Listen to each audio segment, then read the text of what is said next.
everyone. Good morning, good afternoon, good evening. Hope you're all doing well. So I'm continuing the Delphi case today.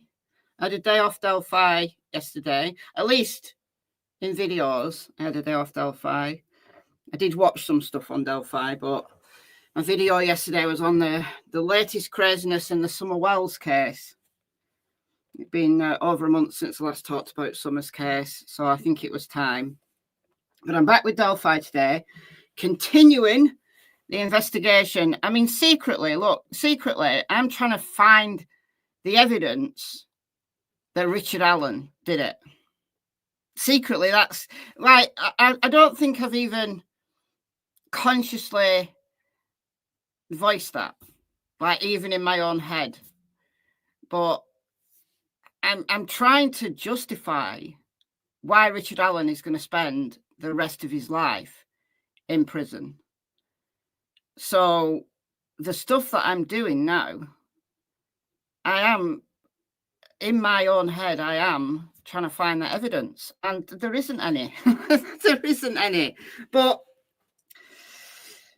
that same evidence can also exclude Richard Allen, can't it? If you find it, it can exclude him. And in my opinion, at this moment in time, there's more information to exclude Richard Allen than to include him. And that's where I'm at the moment. Now, it might change. And look, if I can justify in my head that it was conceivable that Richard Allen did it, I would ease off the throttle. I would say, look, the chances are they got the right guy. But I'm not seeing that. I'm just not seeing that. I wish I could see it, but I can't. So that's what we're going to do. That's what we're going to do. We're going to talk about the phone ping data, the geolocation data that was excluded from the trial. That's what we're talking about today. And guess what? It potentially could lead us back to Odin. Potentially. Not necessarily, but potentially. I'm going to say a couple of hellos first. Why did they arrest him if they didn't have any better evidence? I think Jerry Holman genuinely thought they'd find the evidence. I think he arrested him on a whim, like, because they had this interrogation and Rick Allen wasn't giving him what he wanted, and he got mad and he arrested him. And then they had to work backwards. And I think they genuinely thought they would find evidence of Rick Allen at the crime scene or in his house, and they just didn't. And therefore, they had to step up the game and get him to confess. That's what I think happened.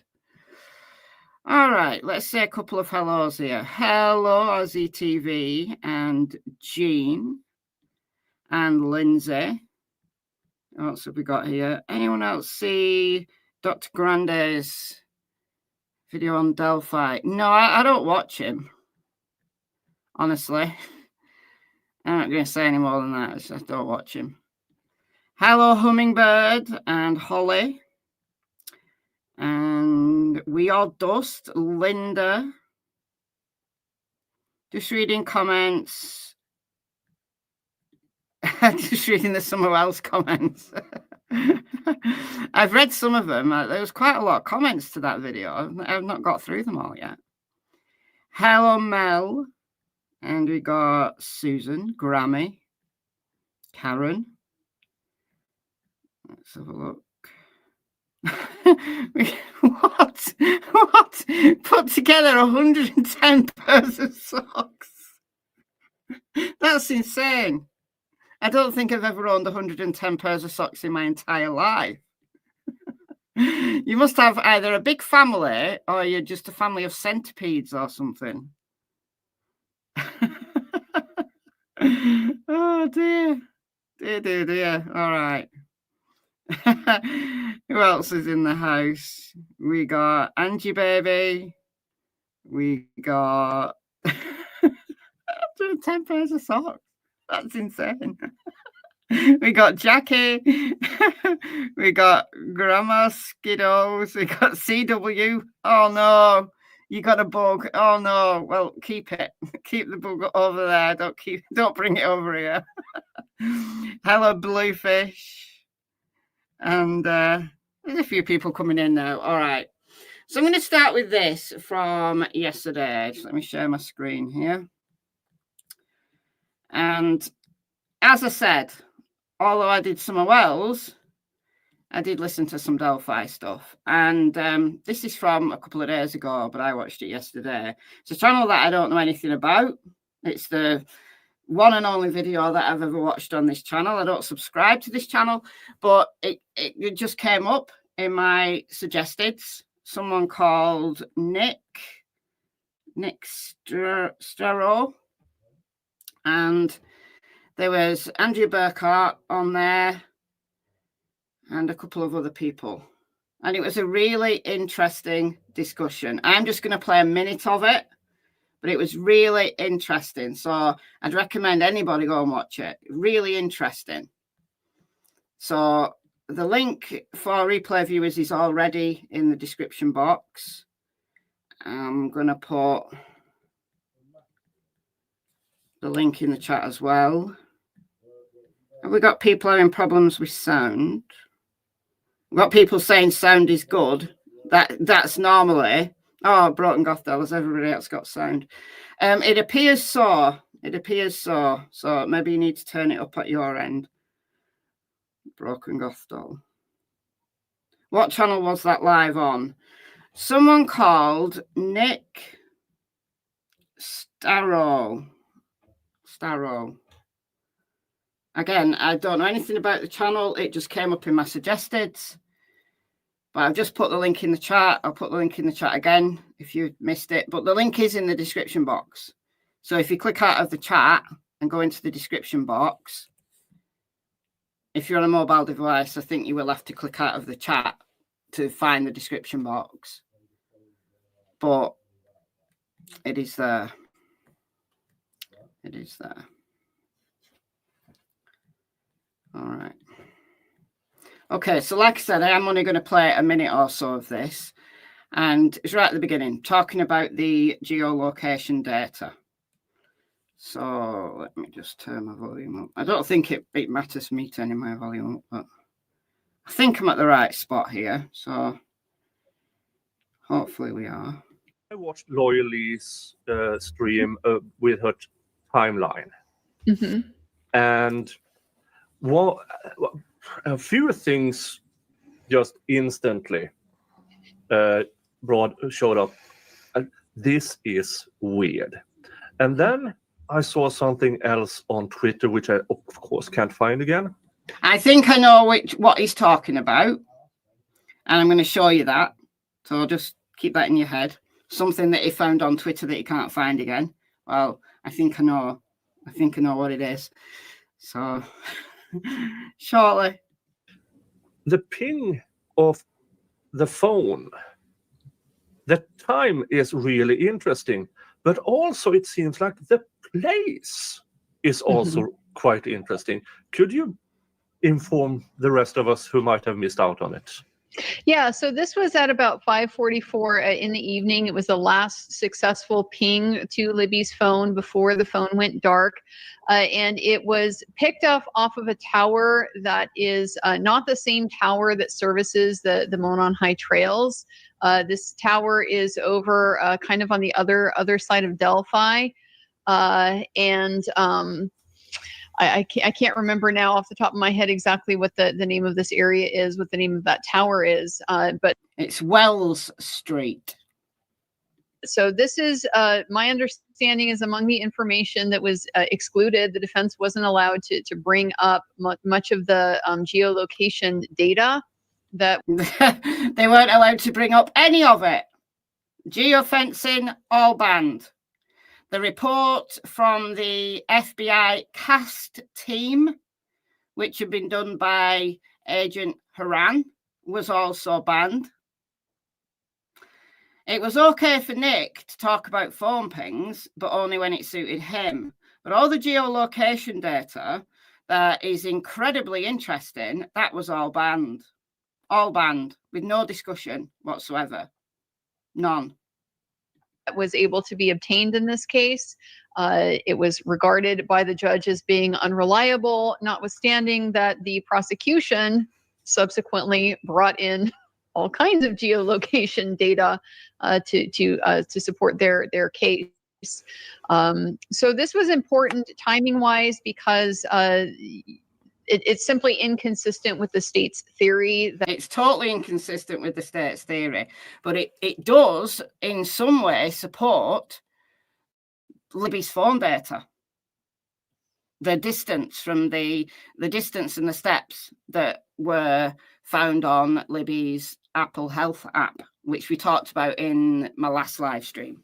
So if you want to listen to me talking about the health data and the experiment I did to try to look at any possible error in that Apple Health data, I did an experiment with an iPhone 6S, the very same model that Libby had, with the same version of the Apple Health app. And we talked about that in the last live stream, which was like a couple of days ago. So go and check that out if you want to know that. That if this phone was across the other side of town, then it was not left underneath the body of Abby at 2:30 in the afternoon, when according to the state's theory that the murders were at that point complete, and Richard Allen would have then left the scene. Sorry, is this the one at 4:44 p.m. Near Wells Street? Or 4:44. Yeah. No, it's definitely 5:44. That's not 5:44. Yeah. 4:44. Sorry, over. 5:40. You're right. No, you're right. 5:44 okay. p.m. at Wells Street. Yeah. Yes, correct. So near Westfall's house. Yes, near Patrick Westfall's house. Near Patrick Westfall's house. Near Patrick Westfall's house. All right. Near Patrick Westfall's house. Okay. I'm going to stop the screen share and share my entire screen so that I can show you my PowerPoint. Okay. So I went into, so that's what we've just watched. I went into a little bit of an investigation after this. And the Twitter that the Nick guy whose channel that was on mentioned that he couldn't find, I think was All Eyes on Delphi. Now, I'd already shared this. I'd already retweeted this. This is from November 15th. This is from a couple of days ago. What day are we now? 17th. So yeah, this was from 2 days ago. So I'd shared this thinking, oh, I'm going to come back to this at some point. And then, because what I do when I find stuff that I find interesting, I retweet it. And it's not necessarily to share it, although obviously it does share it, but it saves it for me. So it's easy for me to go back to. So, because I am perpetually disorganized. So I've just found that retweeting stuff, I know I've retweeted it so I can find it. Anyhow, I thought, the Twitter thing that he's talking about is that post shared by All Eyes on Delphi. Thank you, Kindness Cake, for the $4.99. Thank you so much. Thank you. Well, we got to analyze it. We got to explore it, and we've also, the thing I do. Hold on, let me just make this bigger for you so you can see better. All right.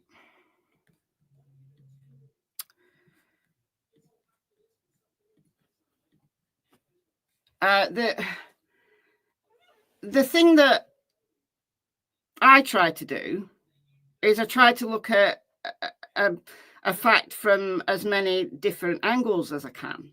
And that's what I think I've done here. So All Eyes on Delphi. So she does have a YouTube channel, but this was on her Twitter. So she shared some screenshots and stuff, and based on the investigation that she's been doing. she's been digging into all the phone stuff, and she's got a lot of information that she's got on a Google Drive that she's just basically compiled all the phone information, which is really interesting. But these were the screenshots. This is where I started. So she says here, location of the phone's last contact with a cell tower. Well, obviously this is Libby's phone. Until 4:33 a.m. the next morning was 1 street over from a person of interest's home.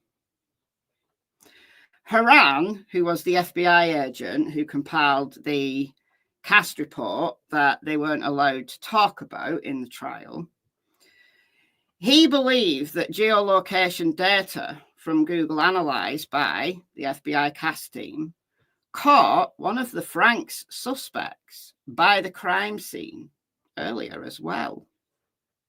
But it's that last phone ping on the 13th of February.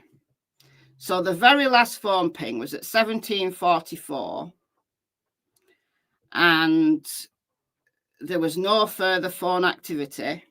So 17:44 is 5:44, 44 minutes to 6. There was no further activity on the phone, even though people were ringing and texting and this, that, and the third, until 4:33 a.m. the following morning, when 14 text messages all flooded through at the same minute. It was almost like the phone had been turned off, or just nothing happened on that phone until 4:33 a.m. the following day. Isn't it interesting? Okay, so this is from All Eyes on Delphi, but I have double-checked this, and yeah, it's right.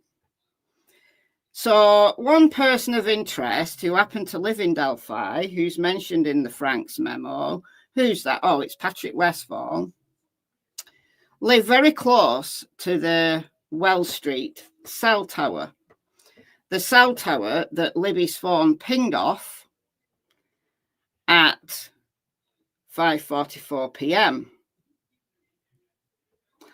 Now, All Eyes on Delphi has done this measure from the cemetery.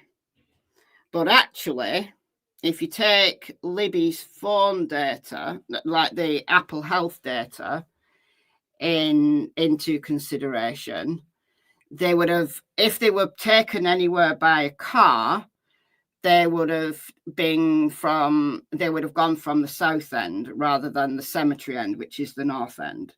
So you really should do it from the private drive at the south end. And I think that makes it about 8 minutes. I got it to 8 minutes. Now, if we just go back a step, why is this important? It's because there's a 7-minute gap in Libby's Apple Health app. What about a Faraday bag? Yeah, basically anything that blocks the cell signal would, we don't know whether the phone was turned off. We don't know because that information was lost from the Knowledge Seed database. So we don't know if the phone was turned off or not. It's just an assumption that if it no longer connects to a tower, like for several hours, one option is that it was turned off. The other option is that it was put into airplane mode. As long as it's on airplane mode and it's not connected to Wi-Fi at all, then that would render it like gone from the tower network. A Faraday bag would also work. Being in an area where there's a lot of metal, like a metal roof, is going to block the signal. The reason why I believe, if this theory is true, that the phone was actually turned off at some point, the reason why I believe that is because there was no further steps or distance recorded on Libby's phone after 2:32 p.m. 2:32 and 39 seconds. And just about the only way that that would happen if that phone was taken away from the area and then brought back, to just the fact of bringing it back, the transporting it back, there would be walking involved, which would register as distance and steps in the Apple Health app, but there is none. So about the only way that that would happen is if the phone was completely turned off, because a phone doesn't have to be connected to the internet to record steps and distance and floors climbed and all of that stuff. It doesn't have to be connected to the internet. The iPhone 6S that I've got, that I did the experiment with the other day, that doesn't even have a SIM card in it. It can't connect to anything. It has no SIM card in it, so I can't even connect it to my Wi-Fi. I've got a SIM card that I could put in it, but it just doesn't happen to have a SIM card in it, because I took the SIM card out and put it in another phone, and then I've just got this other SIM card which I've never put in, blah, blah, blah. So when I took it out to do my experiment the other day, there was no possible way ever, in any way, which way it could connect to the internet, because it had no SIM card in it. There's no service whatsoever, but yet it would still record Apple Health data. It would still take photos, it'll take videos, it'll do the functions that the phone allows it to do without connectivity. All right, so there's this 7-minute gap where the phone does not move at all. Now, according to the state's timeline, this is where Richard Allen was attempting to sexually assault Abby and Libby. But as I've talked about in several previous videos, and go back and listen to those if you want to, look at the ins and outs of this, this timeline, the state's timeline doesn't work. It does not work for 3 reasons. Like, just this data alone breaks the state's timeline in 3 ways. But I'm not going to revisit that today. I've talked about that a lot, so you can go back and check those videos. But for the purposes of today, this 7-minute window between 2:18 p.m. and 2:25 p.m. where the phone doesn't move at all, well, yes, it could just be put on the floor and just not moved. But equally, it could be that it's in transit in a car. Because unless the road is really bumpy, that phone is not going to record any steps or any distance based on the Apple Health app. It's not. Because it requires like the phone to be in motion, like actual motion, not in a car, like being transported on someone's person, because it's recording a person's health data. So it's not just you like using GPS. It needs the input from the person. So it has to record steps. Now it can record steps in a vehicle if the road is really bumpy. Like it's that upwards and downwards motion that, if you're traveling on a really bumpy road. But if you're not, if you're just on a normal road, then it's not going to record any steps. So there's a 7-minute window. Now, 7 minutes. This is as far as you can get in 7 minutes. Hold on a minute. Zoom out here. This is a 3-mile radius. Because if you drive for 7 minutes at an average speed of 25 miles an hour, you can go 3 miles in 7 minutes. So basically, it covers the whole of downtown Delphi. And Wells Street is somewhere up here. Patrick Westfall's house is somewhere here. 7 minutes away.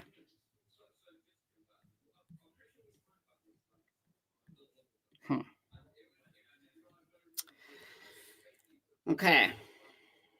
And then this, I would argue, is moving from the vehicle to wherever the girls were held.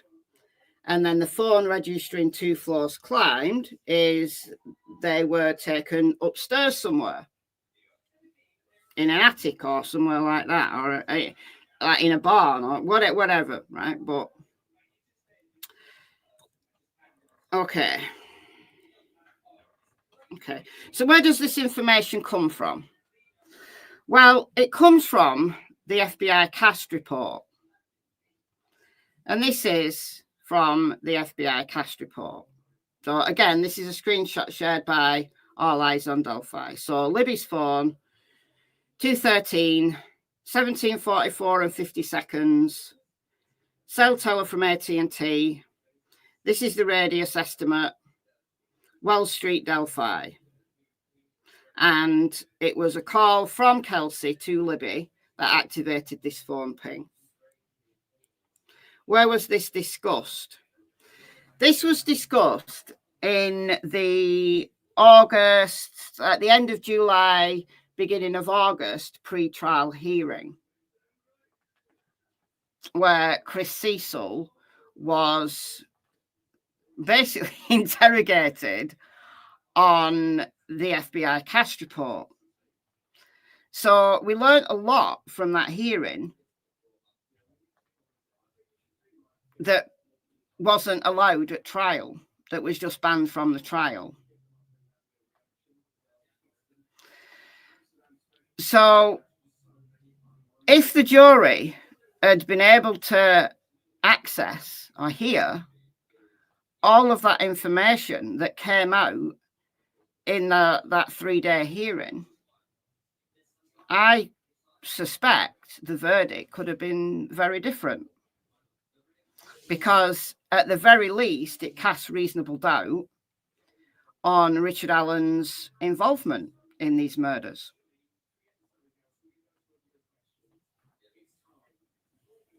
A human body can interfere with a cell phone signal by reducing the strength of the signal. Libby's phone was under Abby's body. No. I mean, technically anything can interfere. Technically anything can interfere. But why did the phone suddenly ping on at 4:33 a.m.? Why, if it was under Abby's body from 2:32 until 12 midday the following day, why did it continue to ping for 3 hours? Why did it continue to be accessing data and doing things from 2:32 to 5:44, and then suddenly it all wakes up again at 4:33 a.m.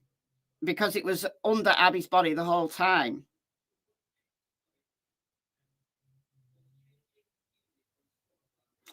Signal strength varies. Yeah, it does. Yeah, it does. But at the very least, this casts reasonable doubt. At the very least. And it wasn't allowed. They weren't allowed to put this in front of the jury for their consideration. At the very least, this was information that was collected by the FBI before they were unceremoniously fired from the case. This cast report was from 2019, and the FBI were evicted from the case in 2021. So all the information that the FBI had accrued, in the Indiana State Police just tried to brush it all under the rug. Why? Because it's the best, most thorough investigation that has been done. The stuff that came from the FBI is the most thorough, being done by experts in their area, not by these fly-by-night idiots like Chris Cecil, who has to Google in the break to get an answer to something. the FBI should have been in charge of the entire phone data from day one. We wouldn't be in this mess now if they'd have just handed over all of the phones that needed to be extracted and analysed to the FBI. We would not be in this state now with trying to piece things together from different reports. So at the very least, the absolute nonsense that the investigation became as built into the case reasonable doubt against Richard Allen, at the very, very least. But I would argue there's potentially exculpatory evidence in this information if you piece it together.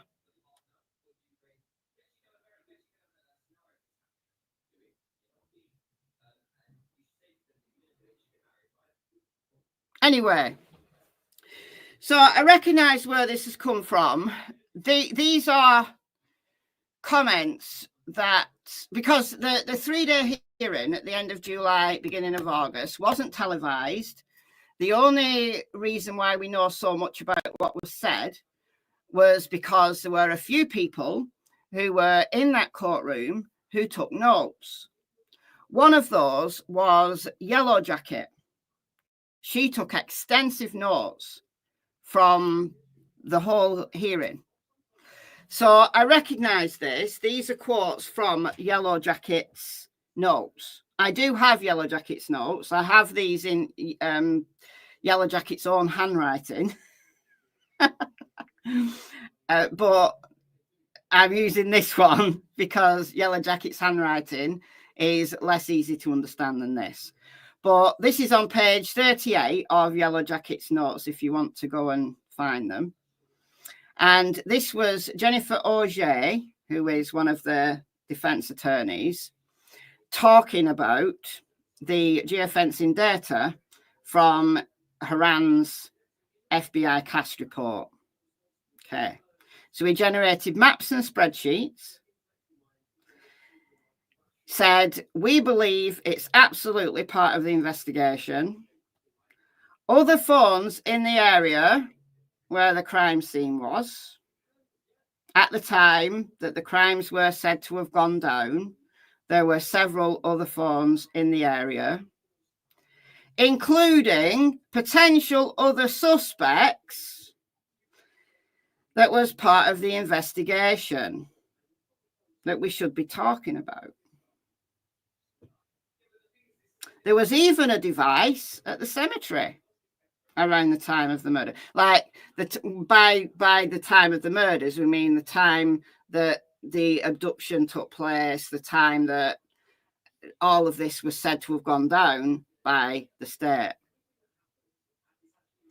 We believe it connects to one of 5 or 6 potential people that Murphy mentioned. So this is an FBI CAST report by Haran saying that there was phones that were connected to the investigation that was done by Kevin Murphy. Who is Kevin Murphy? Kevin Murphy is one of the 3 that investigated the Odinism angle to the case. There was Todd Click, who now the state of Indiana are trying to destroy. There was Greg Ferenczi, who was murdered by an ex-corrections officer in 2021. And I just want to leave that hanging for a second. And then there was Kevin Murphy, who was the 3rd guy. So given what happened to Ferenczi and what is now happening to Todd Click, I would imagine Murphy's keeping his head down. But because Odinism and everything was banned from the trial, Kevin Murphy wasn't called to testify anyway.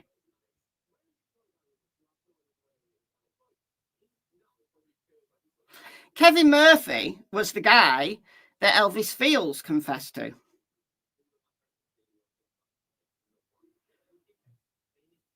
I'm leaving that one hanging. Kevin Murphy reported that Elvis Fields had confessed or made a very incriminating statement. Anyway, let's put it that way. But a more believable confession than Richard Allen's, and Elvis Fields wasn't in psychosis. Elvis Fields was a free man. Elvis Fields had just got a lift home from Kevin Murphy. He was a free man when he made this statement. Kevin Murphy reported it to the Unified Command. What did the Unified Command do? Did they bring Elvis Fields in to interrogate him? No, they didn't do anything. They didn't do anything at all. Nothing. Nothing. And when they did bring these guys back to talk to them, did they ever interview Elvis Fields? No. Right at the end of the trial, Andrew Baldwin spoke to Judge Gull and said, can we arrange an arrest warrant for Elvis Fields? And Judge Gull said, no. Why do you need an arrest warrant for Elvis Fields? And he said, we subpoenaed him to appear and he didn't turn up. So we want an arrest warrant. We want to bring him in. She said, no, there's no evidence against any of these guys. I've told you a million times, there's no evidence against them. The reason why there's no evidence against them is because they weren't investigated. So how can there be evidence against them when they weren't even investigated? So anyway, when they did bring Holder back and Westfall back, they didn't bother bringing Fields back, who is arguably the weakest link because he's the one most likely to confess. Didn't bring him back, no. They didn't ask for Holder's phone. They asked for his phone in 2017, but then didn't bother doing anything with it. Westfall's phone, he'd wiped it. It had been completely wiped. Now, look, each of these things in isolation don't mean very much. But piece them all together. Piece them all together, and don't you have the beginnings of a much better case against these guys than has ever been had against Richard Allen?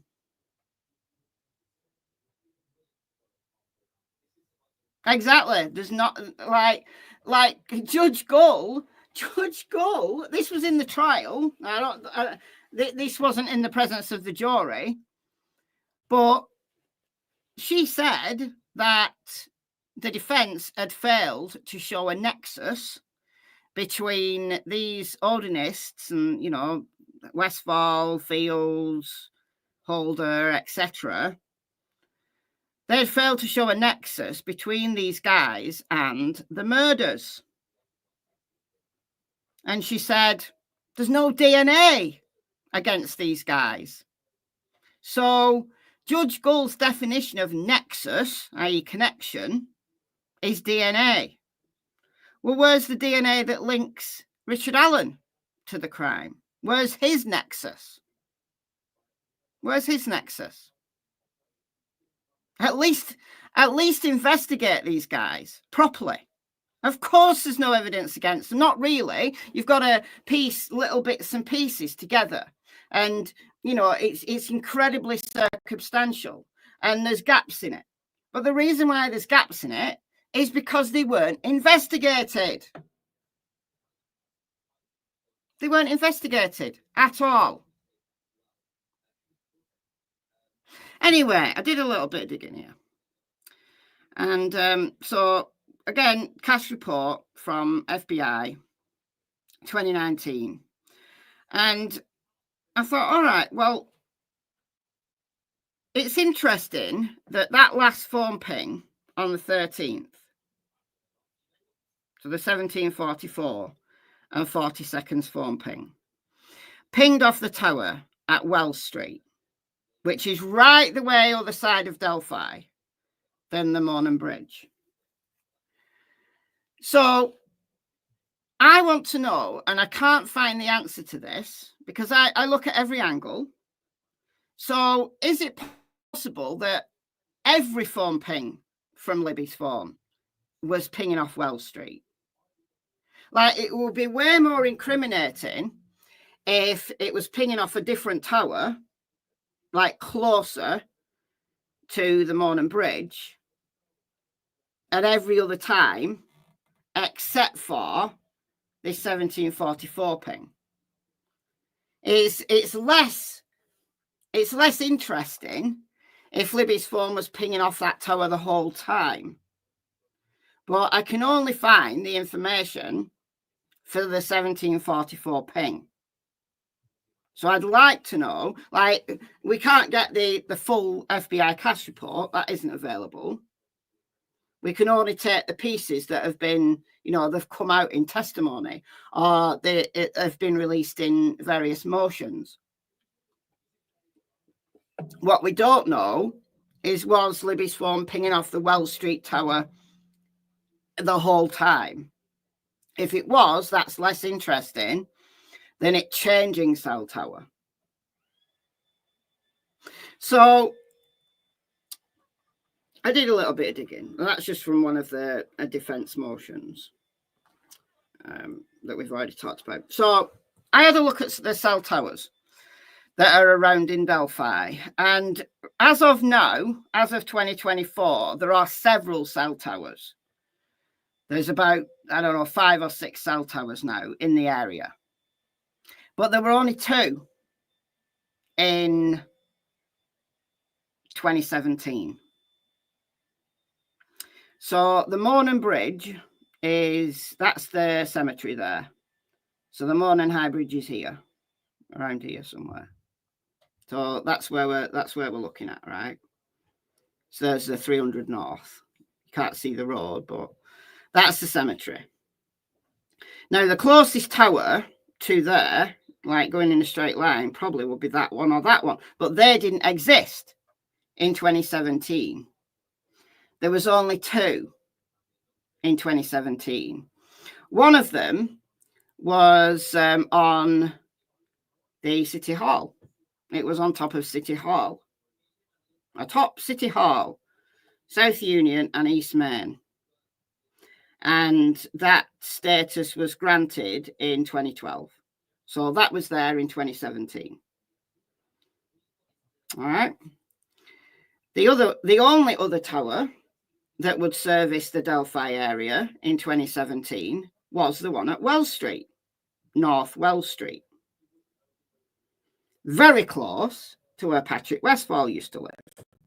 So that would be the tower that, the other side of Delphi, because the Mourne Bridge is way over here. Like, that's downtown Delphi there. Mourne Bridge is way over here. Like, this is right the other side of Delphi. And that tower existed in 2017. So the grant date to that was 2013. So those are the only 2 towers. Now, usually your phone will ping off the closest tower. Usually, not always. If a tower is like congested, your phone will look for a signal elsewhere. So this doesn't necessarily incriminate the person of interest that lived very close to the Wells cell tower. It doesn't necessarily incriminate him. Phone didn't ping any other tower, defense would have had it as primary evidence. Okay, maybe. We don't know because it wasn't allowed in the trial. If that had been allowed in the trial, well, that would have come out on cross-examination, wouldn't it?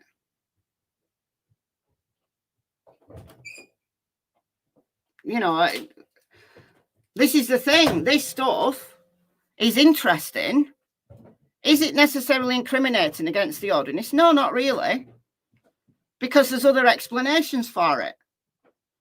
It's just interesting and worthy of further investigation, and something that was done by the FBI as part of this investigation, and it should have been put in front of the jury. It should have been allowed in the trial. It should have been above anything else. Even if Judge Gull had said, oh, there's no nexus against Elvis Fields, no nexus against Westfall, no nexus against Holder, at the very least, she should have allowed the geofencing data in. Because not including it absolutely 100% jeopardized Richard Allen's defense. In my opinion, above anything else that wasn't allowed. Was it an motion in limine? Yes. Geofencing was banned. The motion in limine that Nick did, it was the same motion in limine that he wanted exclusion of the Odinists and Ron Logan and the Kleins. It was in that same motion. And Judge Gull just basically approved everything. You know, she just said, yep, not allowed, not allowed, not allowed, not allowed. Like just all the way down.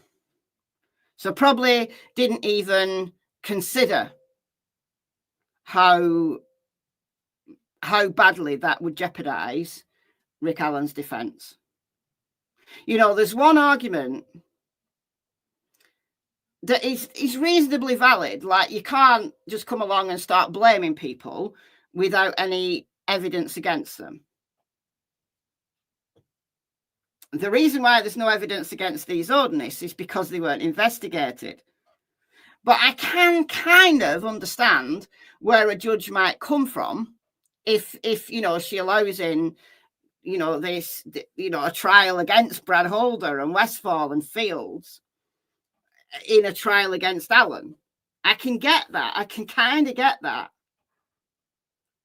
But what I cannot understand is why this geofencing data that was done by the FBI, by an expert, why this wasn't allowed. I can't understand that, because it doesn't implicate anybody. But what it does do is exclude Rick Allen. So that should have been part of Rick's defense. How is this legal? I don't know. I don't know. But it is legal, apparently. So even though Libby's phone pinged off this tower, one of the two, and I should show you this as well. So these are just approximate figures. So this is a straight line from the crime scene area to the tower on top of City Hall. And that's approximately 9,500 feet, you know, as the crow flies, as a signal travels. All right. The Wells Street one is slightly further away, like nearly 12,000 feet, approximately. So you would think that Libby's phone data, or Libby's phone pings, would be coming off the Main Street tower. You would think, because it's closer. But it doesn't necessarily work like that. That's why I would like to see where every ping, so every ping from the time that they got to the trails, so 10 to 2, and 4:33 a.m. the following day, when the phone bursts into activity again, I'd like to know what tower every single ping came from. Because if Libby's phone was pinging off this closer tower at first, and then it switched to the Wells Street tower, you got to explain that. You've got to explain that.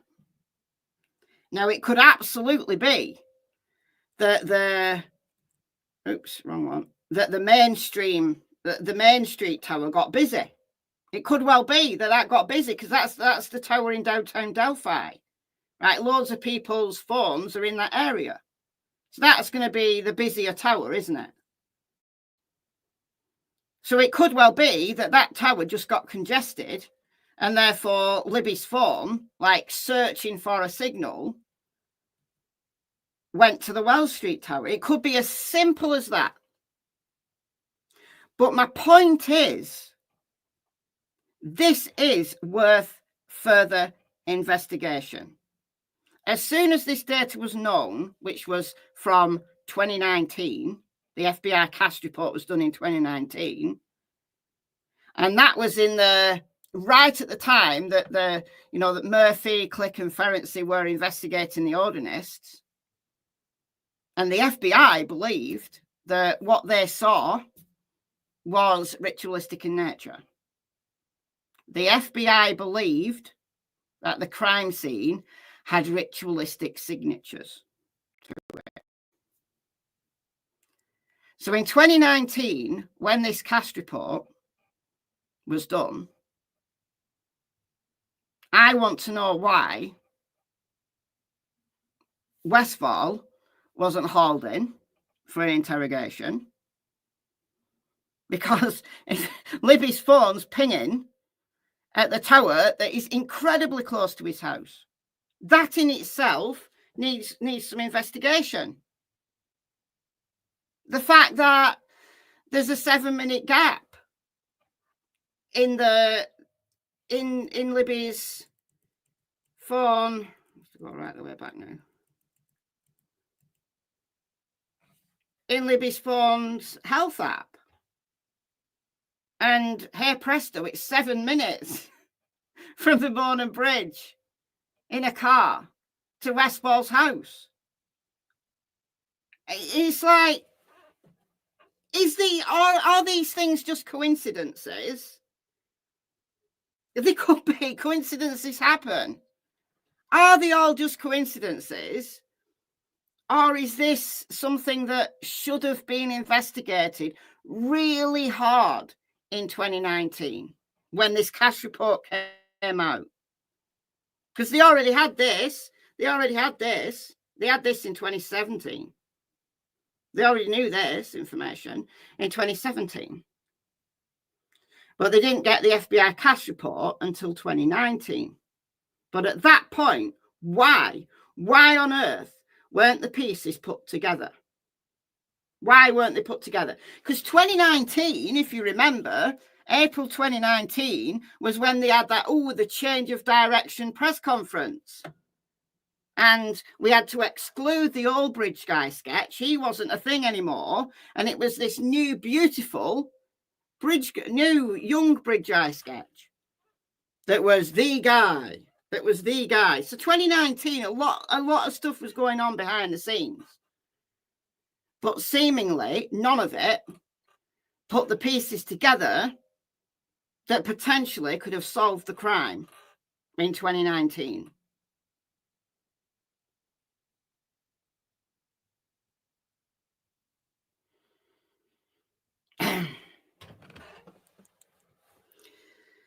I honestly can't.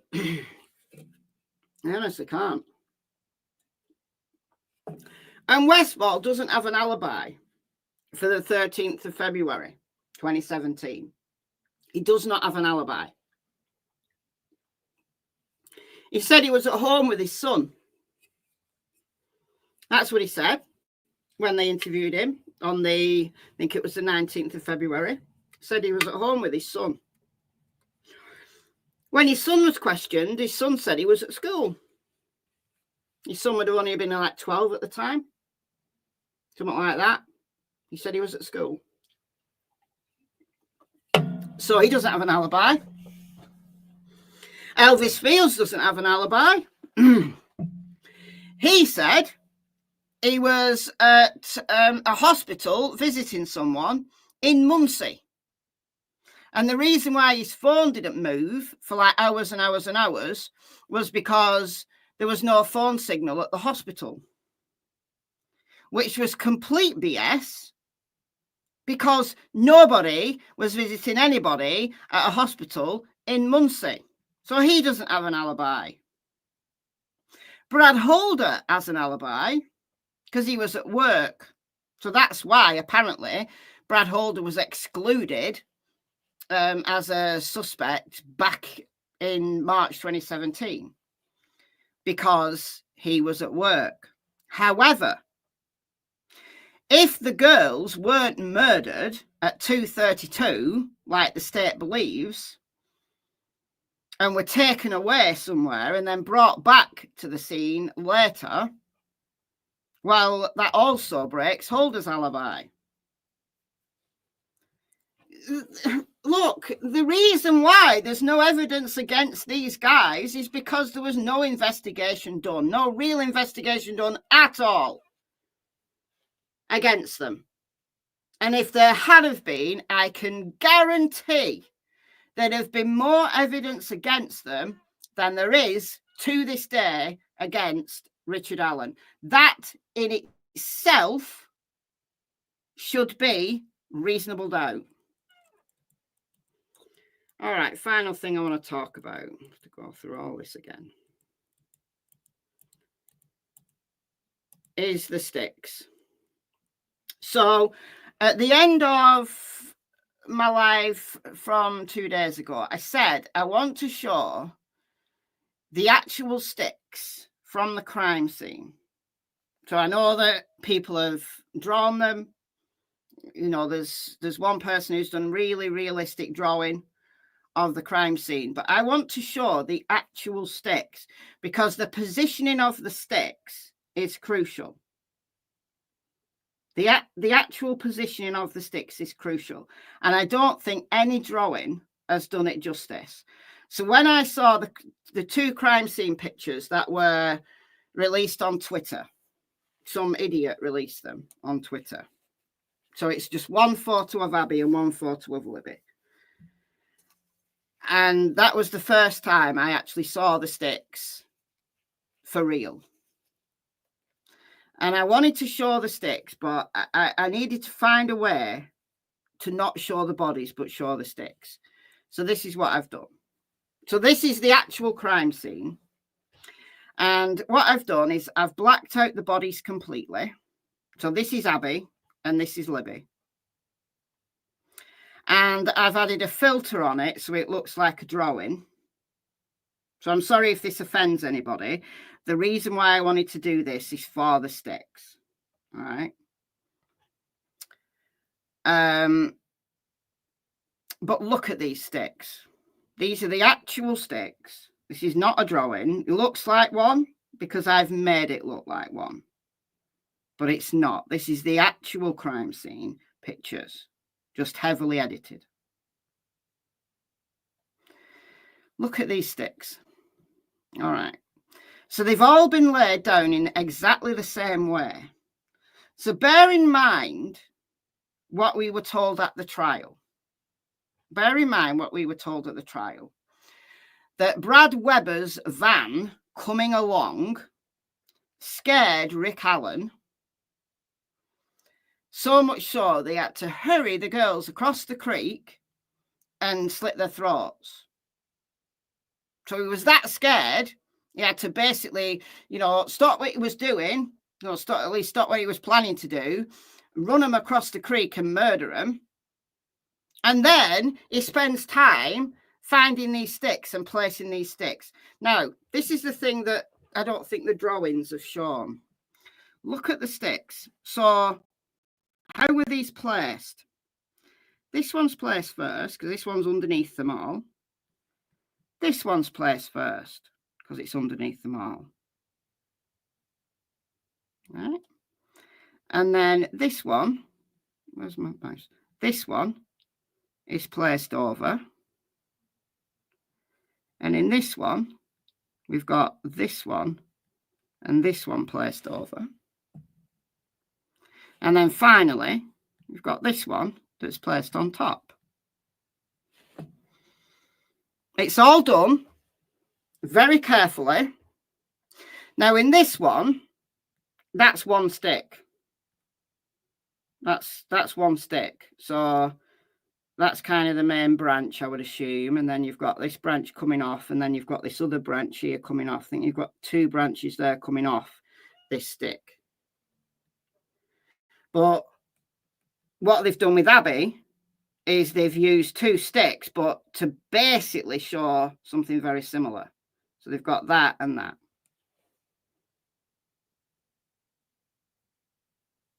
Most of them are broken off. So you can see there, that's been broken off. Like, that's not just fallen off naturally. That's been broken off, you can tell. Like, because it's got that. And that's recently broken off. And when you look at it on the actual rather than with the filter, you can tell that has been broken off. That's fresh wood. I would say that was broken off probably that day. This one, I think, has been sawn off. That's too big to break off. Now you can't see the end of it, but that had to have been sawn off. That really big one there had to have been sawn off. And that big branch there is actually 7 foot long. So are you telling me that a man who was scared away by a van, who had to quickly run the girls over the other side of the creek to slit their throats, spent time breaking sticks off and laying them in this very careful pattern? If you wanted to conceal them, you've got a thick layer of leaves. This is woods, right? This is woods with deciduous trees, i.e. the trees that lose their leaves in winter. You've got a thick layer of leaves covering the entire area. You could literally spend a minute like bunching up leaves in your arms and then just chuck them over the bodies. That would have been way more concealing than this very careful placing of these sticks. So can you, in all honesty, believe that Rick Allen never committed a crime in his life, has no criminal record whatsoever, was planning on raping 2 girls but got foiled, so instead murdered them in a panic, and then he spends a ton of time gathering sticks, placing them in this very careful way, each of the bodies as the sticks placed in the same way. These sticks even look the same. Look, that's got a bend in it. That's got a bend in it. Like, the fact that you've gone along and found the sticks that look the same, that's been broken off a tree. That must have been sawn off a tree. Maybe not even that day. Maybe, I don't know, Ron Logan may have been there at some point in the past, like taking arms off trees. I don't know. Or that could have been brought to the crime scene.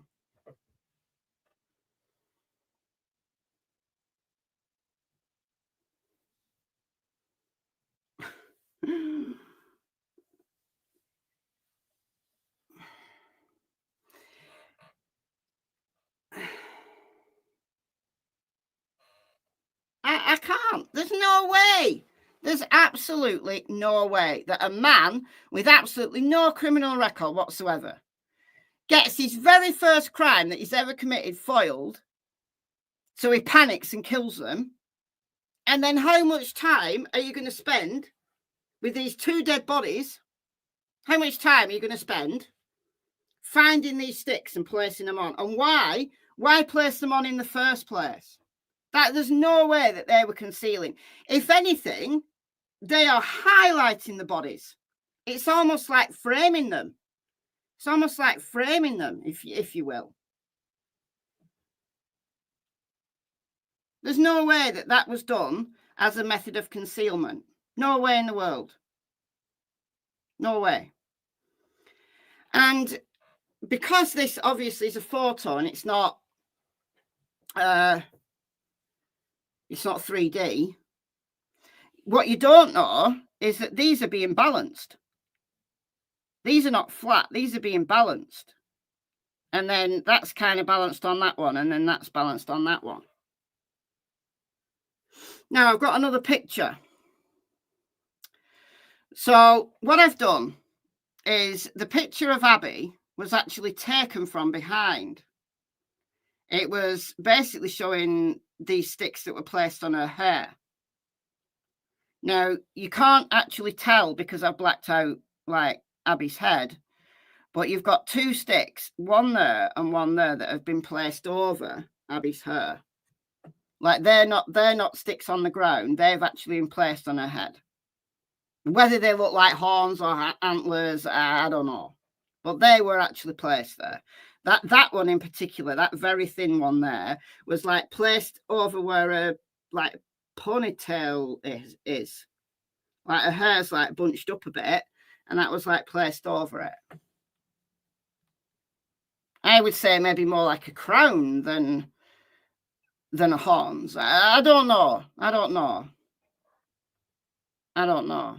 But this picture was actually taken from behind. I flipped it, right? But this, oh, and also these are Libby's legs. So what I've done is I've put this back in its natural position where you know, the position it was actually taken in. And I've added Libby. So I've done this to show you the position of Abby and Libby, like relative to each other. Now, obviously, we don't know, like this is somebody kind of standing here, like over the top, if you will. Like standing, like taking a photograph over the top. And then there's a slight incline here, which obviously you can't tell on 2D. So the creek's there. So that's going slightly uphill. There's like a gentle incline.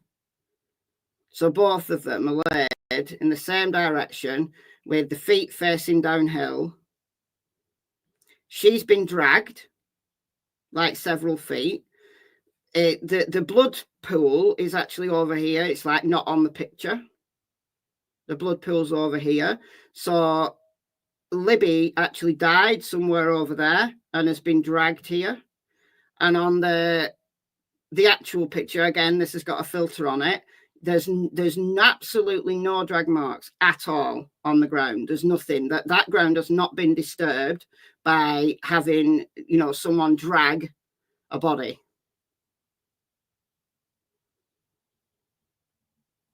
So Libby looks kind of small because it's not actually to scale. I'm just kind of showing the position.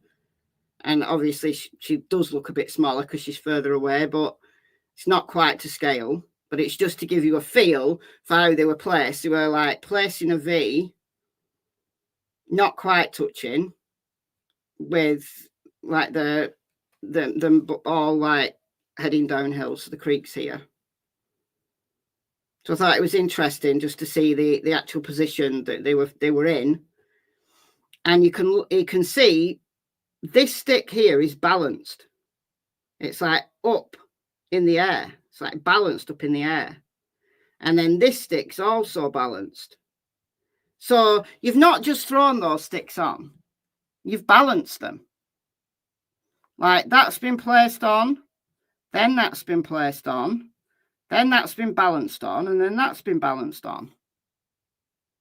And same with this. This one's like the first one, then this strange shaped one has been balanced on, and then this has been balanced over. They're flatter, but this is like I don't know. I don't know. I don't know what it looks like. Placed with care, yes. Now you can understand why, like the FBI behavioral profiling people, who are, you know, the experts in these things, looked at that and said, look, there's some kind of ritualistic thing going on here. You can understand why. I've never seen a crime scene like that. Who does that? If there's not some really specific way, a reason. So, Hegel. Hegel is a rune. So it's pronounced different ways in different. So you can call it Hagelas, you can call it Hegel. In Old English, it's Hegel. In Old Norse, I think you pronounce that Hagel. And many of the old European peoples used runes. It wasn't just the Vikings that used runes. The runes had meanings in their own right, but they were used as an alphabet. They were used to communicate messages, just like our alphabet communicates messages. You know, you put combinations of letters together to get words, and it communicates a message. Well, so were the runes. The runes weren't magical, really. They were methods of communicating messages. Now, of course, some of those messages might have had a ritualistic means to them, just like the arrangement of certain letters and words communicates meanings in the Christian language. Like in the Bible, there's like lots and lots and lots of letters arranged into words that have a religious meaning. For Muslims, it's the Quran. For Jews, it's the Torah. For the Old Norse people, the runes were used to communicate messages, some of those religious, but not necessarily. They're an alphabet, right? Thank you, Susan, for the $9.99. Thank you so much. It's curious, these look like Odinism symbols, runes. They do, absolutely, of course they do. So the, we're talking about Odinism, which is a modern bastardization of the old religion, right? The Old Norse, the Northmen, who mainly lived in Norway, what is now Norway and Sweden, they worshipped Odin. The same gods were worshipped further south in like the Germanic speaking peoples and in what is now the UK. And they worship the same gods, they just call them something slightly different. So for the Northmen, he was Odin. For the Germanic peoples and the Britons, he was Woden. That's where we get Wednesday from. Because the days of the week were named after Old Norse or Old Germanic gods and goddesses. So Woden is Wednesday, Woden's Day. It's the same guy. Odin and Woden are the same guy. So like they had the same gods, they worshipped in very similar ways, but there was some differences, and there was differences in the ways that they would use runes, or at least display runes. So Hagelas in the Old Germanic is Hegel if you're Old English, and it's Hagel if you're Old Norse. Now, and remember also that these peoples lived for many, many centuries. Like the old religions of Old Norse and Old English, they were pagan religions that survived for many centuries until Christianity came to town. And the runes themselves developed over time. So the older way to use Hagel or Hagelas or Hegel was 2 verticals and 1 horizontal. As it progressed, Hagel could also be symbolized by 1 vertical and 2 diagonals. Okay. What do we see? Thank you, Mike, for the $10. That's very kind of you. Thank you so much. Yeah, this is all from the Discovery. This was all in the Discovery. The defense did not do any investigation of their own until they found all of this stuff hidden in the Discovery. So what do we see here? Right, I'm going to have to do it like this. All right. And I'm going to have to turn it a little bit. What do we see? So one vertical and then two diagonals. Thank you, Miss Robin, for the $4.99. Should reach out to Niles, is that? The Iron Wolf here on YouTube. He has a lot of knowledge, as this is his religion, and he's happy to answer questions. I will try. I will try. It was Patrick Westfall that wiped his phone. Brad Holder wasn't even asked for his. It was Westfall that wiped his phone. And he admits it. All right, so this is haggle in Old Norse, haggle. All right, so what do we see here?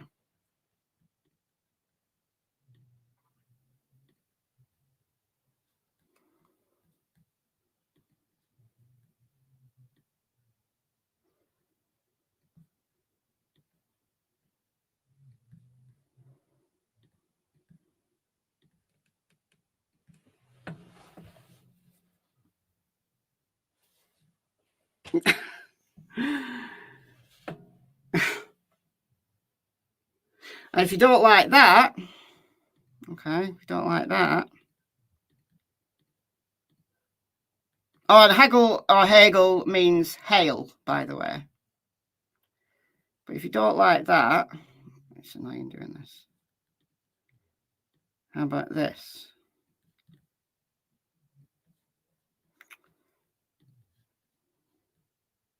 So you've got that, that, and that. Kind of. Yeah. That. That. That. About that.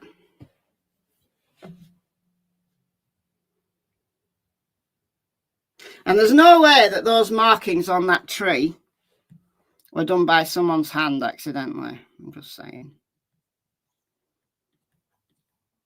Last thing.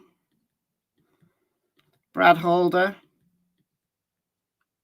and Nick McClelland are brothers.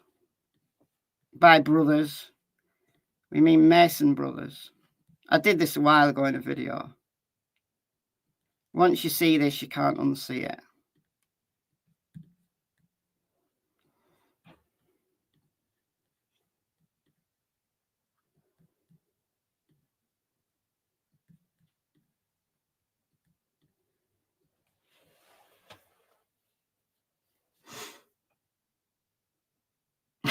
You can't unsee it.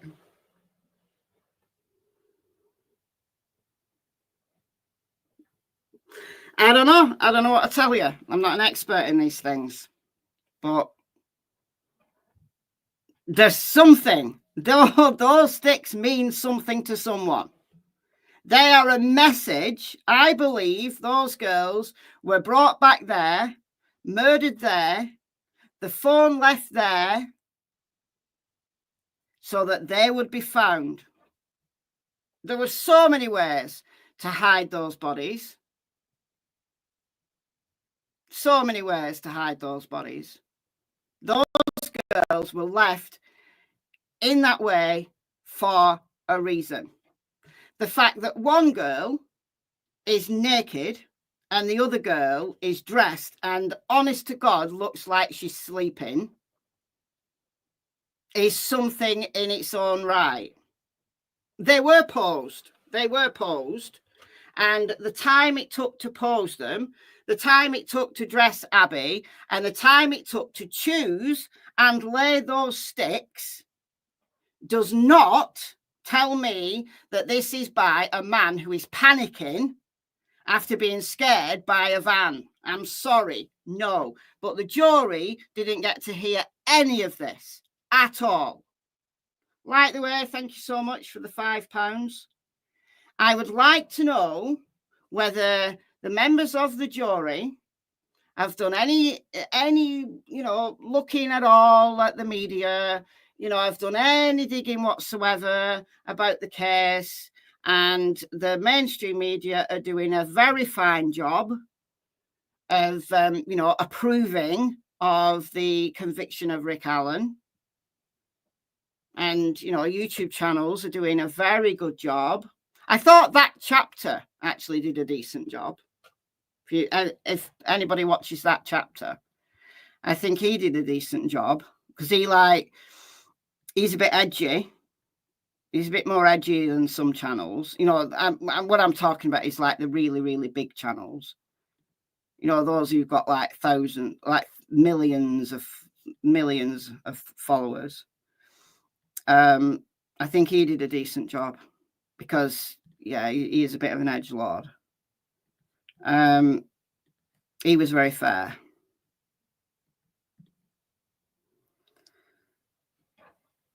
But everyone else who's got, a big following is just endorsing the conviction of Rick Allen. And it's unfair. And I hope that the jury are maybe now thinking about the case, perhaps in a slightly different way. If they've bothered to do any digging. Maybe they have, maybe they haven't. I'd like to know. Because all of this stuff should have been presented to the jury. This is how the girls were found. And there should have been an explanation beyond these sticks were to conceal their bodies. There's no way those sticks concealed those bodies. No way. No way. Those sticks do nothing to conceal those bodies. Nothing. None. So it doesn't make sense. And the fact that they were so carefully laid is the thing that gets me. And they were both laid in the same way. So you've got this thick one goes first. Thick one goes first. Then you've got this one across the neck. And then there you've got that one across the neck, and that one also serves as that vertical. Okay. Then you've got this one, which I think is meant to be this. And then you've got this one that's laid on top on both of them. Thank you, Teresa. Thank you so much. So that if you were just throwing sticks on, could you coincidentally have thrown the sticks on like that for each girl and then fall in that pattern? No, I don't think so. Those were laid on. They were laid on with some care. This one is balanced. This one's balanced. This one's balanced up in the air. It's not just been thrown on. Who called off the search? The cops. Delphi PD and Carroll County called it off. Have many jury members come forward? No.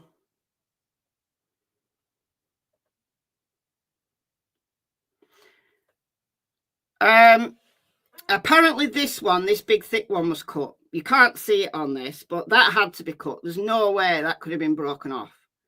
That tree limb is too thick. You can't break that off a tree. That's been sawn off. That one has been broken, you can tell. That's been broken off a tree. And that's recent. That's a recent break. You can tell by the... I mean, obviously, this has got a filter on it, but in the actual photo, you can tell that's fresh wood inside that's been broken off probably that day. So the killer didn't just go around collecting sticks that were there. They've broken at least some of them off.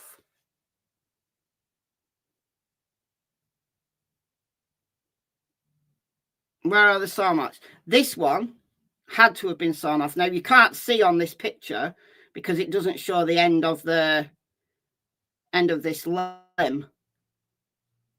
But there's no way that could have been broken off. No way, it's too thick.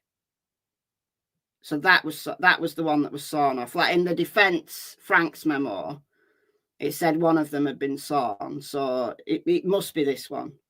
Like some of these will probably just be natural fallers, right? Because that happens in woods. So yeah, maybe some of them could have been picked up from the ground. But these bigger ones, this one, that's been broken off. You can tell. You can tell that's been broken off.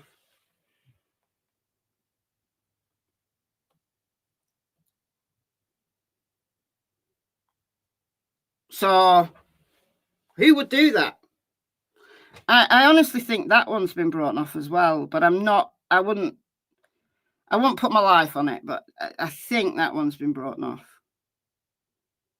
That definitely has. And then that had to have been sawn off. There's no way you could, unless it was rotten, I guess, unless it was really rotten, like dead, then you might be able to break it off. But whether it's been sawn or whether it's been broken, this is an active movement. This is not just picking up stuff, debris from the floor of the woods and dumping it on the girls. That's the point. The point is this was very methodically planned. It would have been so easy. You could do it in a minute. Like bunch up a load of leaves and throw them on the bodies. You could do it in a minute because it was very loose. And you could have covered them, or at least, more or less covered them, so that they wouldn't have been conspicuous. But this stick arrangement, like the amount of time and the thought that's gone into that's been done for a reason. And that's been done with care. That's not someone who is panicking. Thank you, Sonia, for being a member for 30 months. That's loads of time. Loads of hairs. Now, my next live, I'm going to do the DNA and the hairs. So this, like this PowerPoint that I'm building up, right, I'm doing it all in the same PowerPoint. And we're just going to do a little bit of the case at a time. So the next one, the next logical step is looking at the DNA that was found at the crime scene. So we're going to do that next. And I'll do it in a live rather than in a recorded video. Because, there's a lot of information here. Loads of hairs found. Loads. Some with roots.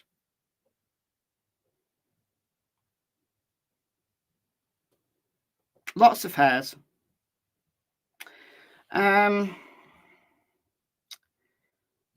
I have it?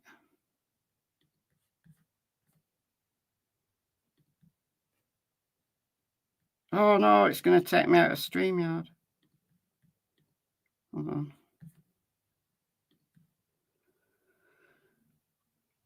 on. This is from Criminality.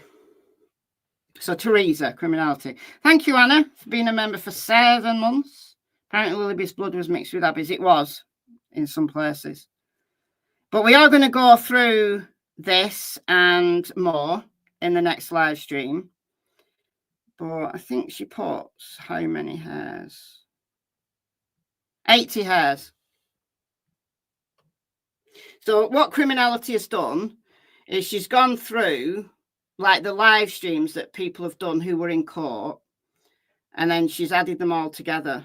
I mean, this is a lot of work, but this is Criminality.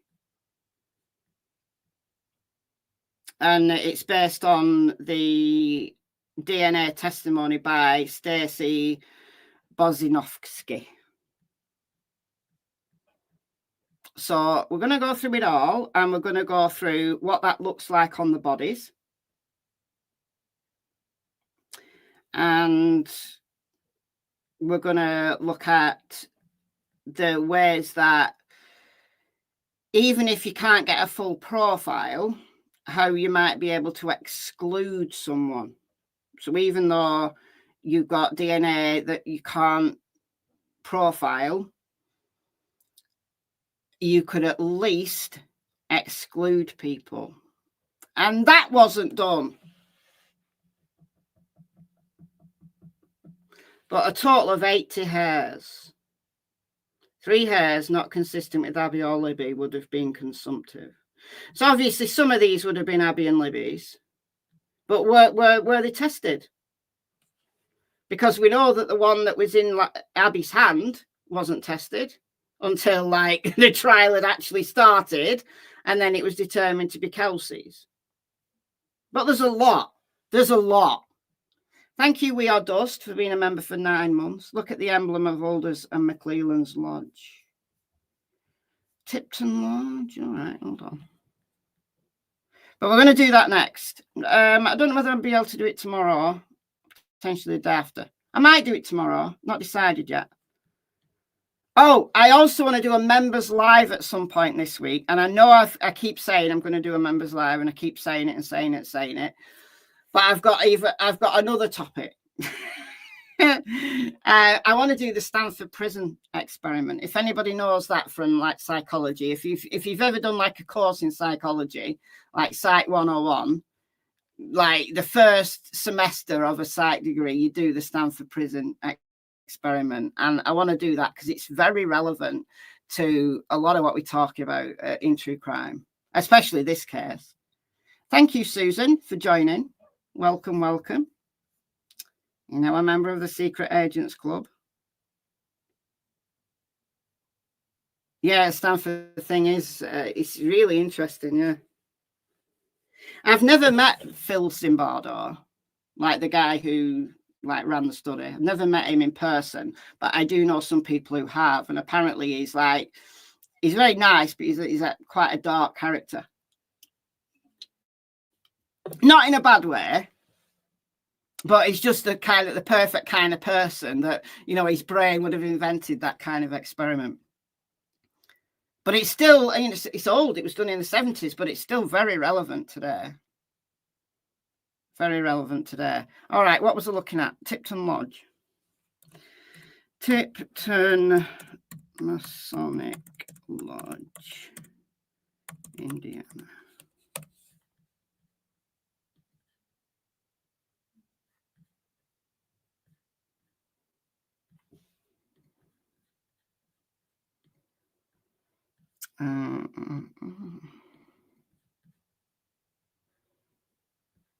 I'm looking at that. Yeah, that's the Masonic symbol. Yeah, the compass and the whatever. That's what I was pointing out on Libby's body. But this is Tipton Lodge. So this is Brad Holder's lodge. And Nick McClelland got his Master Mason degree from Tipton Lodge. Just saying. Do you want to go to the annual Christmas party, 7th of December? Square and compass, yeah, thank you.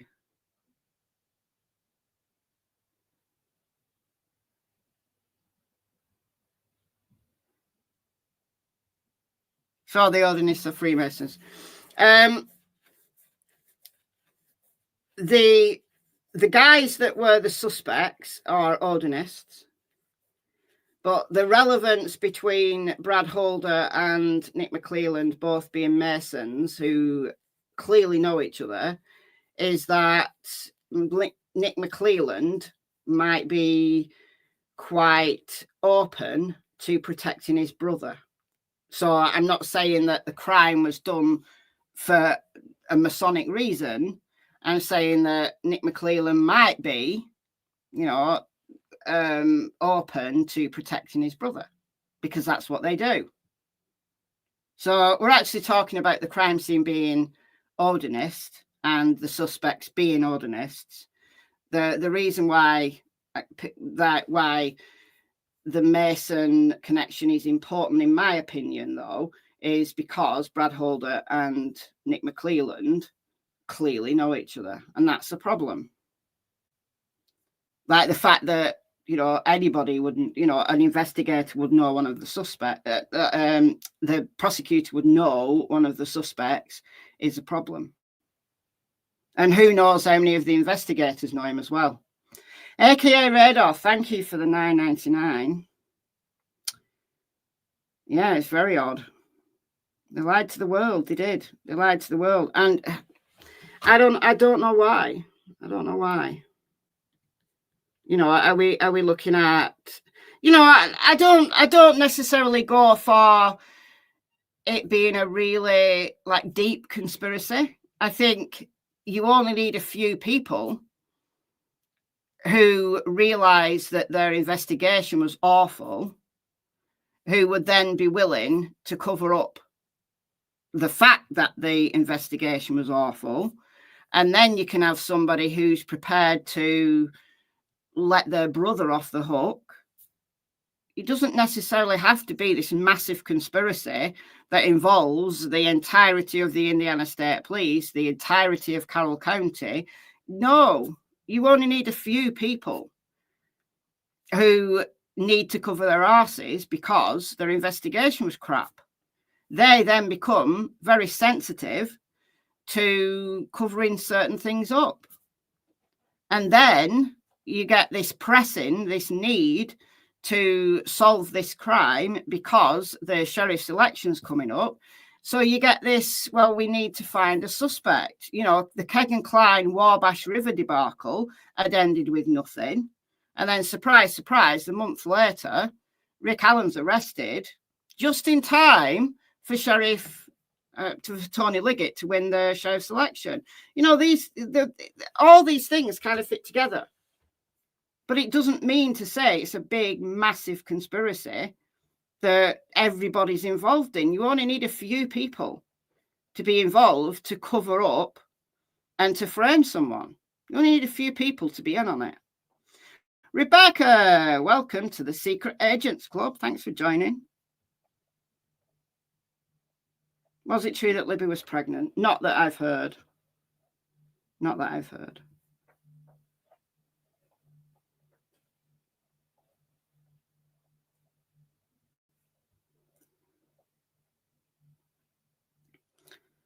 Oh, the way the bodies are placed kind of looks like the hangman and the magician. Most neo-pagans use tarot these days. It's one of the most popular divination methods. Brad Holder had a tarot card. Hangman painted. He did. He did. He had the hanged man, yeah. Do you want to see the hanged man and the magician? All right. Tarot hanged man.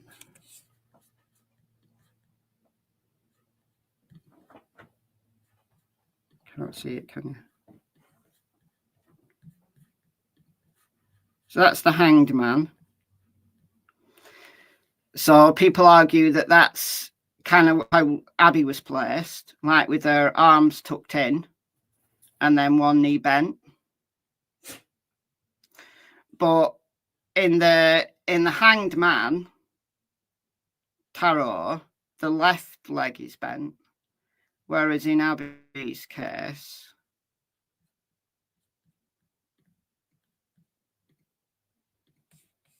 it's the right knee that's bent. I'm wondering whether they flipped this. The reason why they could have flipped it, the reason why I think possibly it could have been flipped, is because they did that in the Karen Reid trial. The state did that in the Karen Reid trial. And no one's telling me that they in the Sallyport video that they flipped. No one's telling me that that was an accident. No one was telling me that was an accident. Yeah, photos could be flipped. Yeah, watch.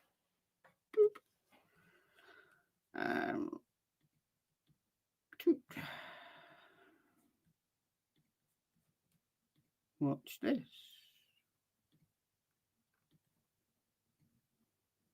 Make it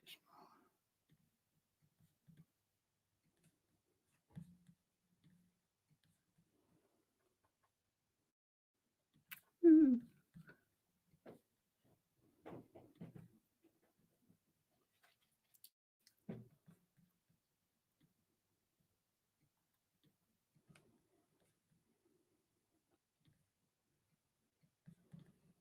Oh, look, now it's the other knee that's bent.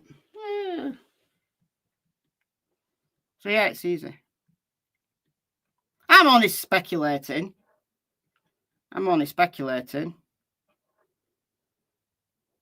But that then makes you think something different.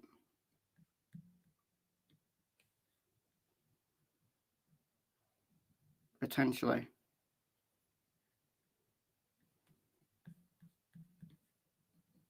Who knows? Who knows?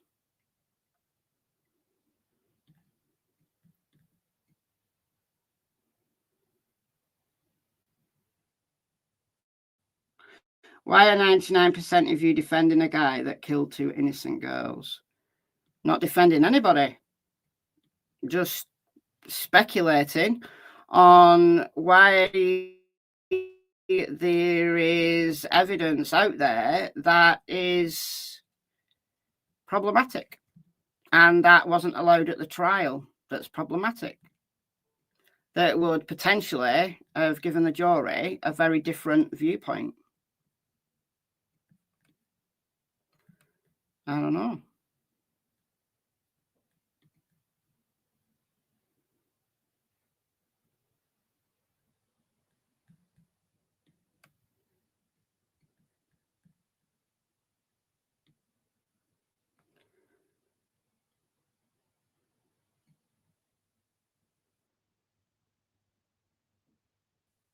I mean, imagine if it was your family member or you. What if you were accused of a crime that you hadn't done?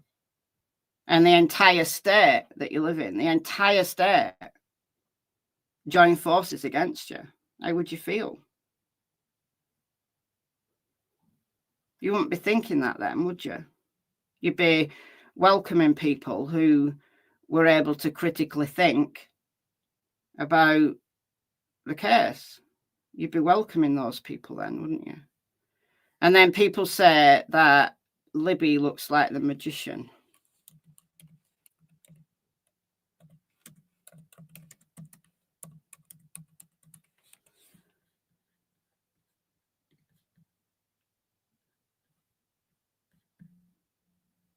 Like with the one arm raised. I don't know. But definitely Brad Holder had the Hanged Man. He actually drew it. It was apparently his drawing. Like a woman with the same pose as, or was it a woman or a man? It might have been a man with the same pose as this, but hanging from a tree.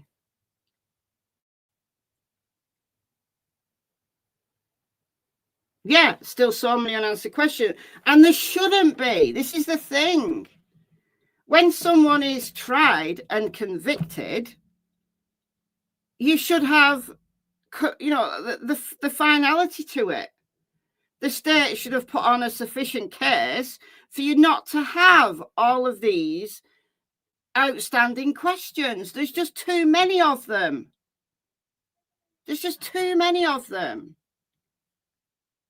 And that's a problem, in my opinion. So, yeah, the magician's also the mirror image, yeah.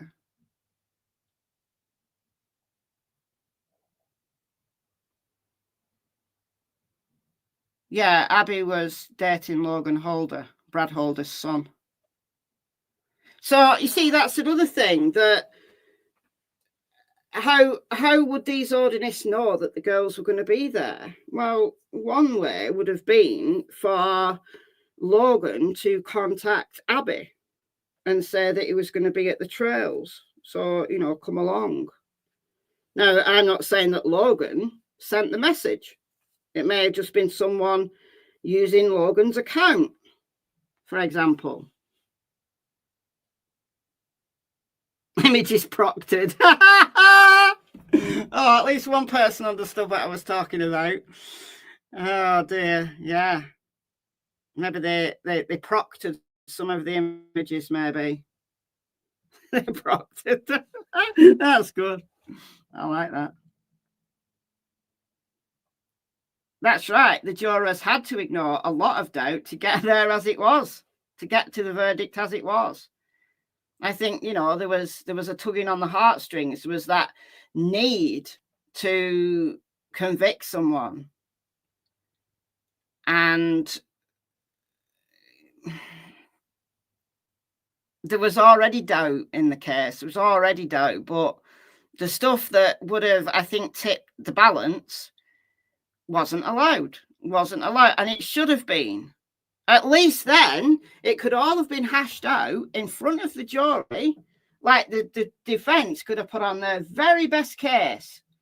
And then if the jury then deduced that none of that mattered and that there was more evidence against Rick Allen than there was against anybody else, then I would have been okay with that. I might not necessarily have been happy about it, but I would have respected it. And I would have said, look, we've you know, it's all been hashed out. The jury believes that there's more evidence against Rick Allen than there is against anyone else, and the defence put on their very best case. And if that still came back with a guilty verdict, then fair enough. But the problems with this case has been, for the last 2 years, the defence has just not been allowed to defend their client in the best way that they knew how. Yeah, a fair trial, that's all. Anybody should be afforded. Anybody in the free world should be given a fair trial. And yeah, the excuse it would confuse the jury. Well, isn't the defence case meant to confuse the jury? Is that not what cross-examination is about? And the fact that the defence is allowed to put on a case if they want to, isn't that what it's about? Isn't, you know, developing a case based on reasonable doubt, isn't that the intention? Confusing the jury? Dear me. Because if the state's case is so weak that the jury can become confused by a few details, I've got a problem with the state's case. But then again, that's just me. I'm here defending the Constitution of a country that I don't even live in. But, you know, the justice system in the United States is virtually the same as the justice system here in my country. So, listen, the fact that this has happened to Rick Allen and his family, it could be anybody. It could be anybody. And we don't expect to see this in the civilized society that we supposedly live in. We don't expect to see this. And the fact that it's happened is a massive problem in itself. Yeah, Frangle. Frangle's a massive part of the problem. Massive part of the problem. So now it's going to get hashed out in the appellant courts, and it's going to go on for years. And every time that this raises its head again, it further traumatizes Abby and Libby's families. Wouldn't it have been better to have it all hashed out at a trial and Rick Allen be convicted fair and square? Or are we going to let the families have to be re-traumatized every time that the case is back in the news due to Rick Allen's appeals, which he is absolutely you know, allowed to have. Perhaps call this BG. Exactly. The trial should be extremely concerning to any American citizen. It's concerning to me. It should be concerning to the people in my country as well, because we have the same justice system. So it should be a concern to anybody who believes that they live in a country that allows every person accused of a crime a fair trial. It should be a problem for everybody. So on that note, I am going to love you and leave you. Been on here nearly 2 hours, so I'm going to go now. And next live stream on this case, possibly tomorrow, is going to be on the DNA and the crime scene, what was found at the crime scene. We're going to go into detail on that. So I'll see you soon. Thank you all for joining me. Thank you to the mods, as always. And thank you to those that donated. Welcome to the new members. And enjoy the rest of your day. I shall see you very soon. Bye, guys.